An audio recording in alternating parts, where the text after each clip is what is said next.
My teacher ripped off my wig to prove I was faking cancer. I was sitting in the back corner like I always did when the substitute stopped mid-sentence and stared at me.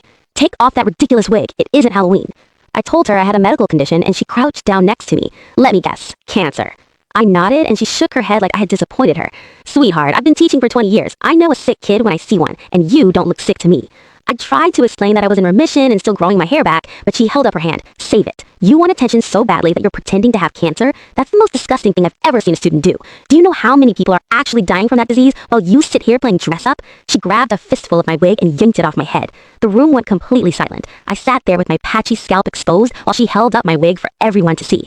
A few kids started whispering and I could feel my face burning. She examined the wig and laughed. "This isn't even a good one. Where did you buy this? The dollar store?" She tossed my wig onto her desk and walked back to me. "You should be ashamed of yourself. Real cancer patients are fighting for their lives, and you're using their disease to get out of homework?" I told her I had documentation from my cancer doctor, and she rolled her eyes. "I'm sure mommy and daddy paid good money for that fake paperwork. Did they make a lot of money on GoFundMe?" She laughed at her own comments and turned to face the class. "Everyone take a good look at how pathetic she is. She shaved her own head just to sell the lie. That's commitment to the con, I'll give her that."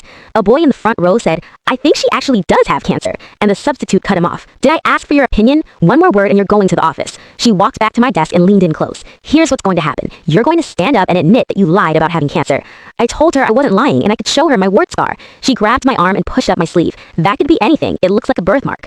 I felt a tear slide down my cheek and she smiled. "Oh good, here come the waterworks, right on cue." A chair slammed against the floor and I looked up. Brooke was standing in the middle of the room with her hands balled into fists. I knew Brooke because she had been telling everyone I was faking for months. She convinced people to stop signing the get well cards the school sent when I was in the hospital. The substitute pointed at her. "Sit down now." Brooke didn't move. "She's not faking it. She went through 6 rounds of chemo and 20 sessions of radiation. She almost died twice." The substitute's face twisted. "And how would you know that?" Brooke's voice cracked. "Because I know what cancer looks like. My mom died from it 8 months ago. It killed me that she survived, but my mom didn't, so I started telling everyone she was lying." Brooke walked toward the substitute with tears streaming down her face. "I started those rumors because I was jealous and broken, and I wanted her to hurt as much as I did. But you don't get to touch her. She fought for her life, and you don't get to stand there and call her a liar." She grabbed the wig off the desk and walked over to me. She placed it gently back on my head and adjusted it with shaking hands. Then she turned back to the substitute. "You're going to stand in front of this class and say you were wrong. Say it." The substitute's face was pale. "I was wrong." Brooke shook her head. "That's not enough. Say you accused a cancer patient of lying and ripped off her wig." The substitute's voice came out barely above a whisper.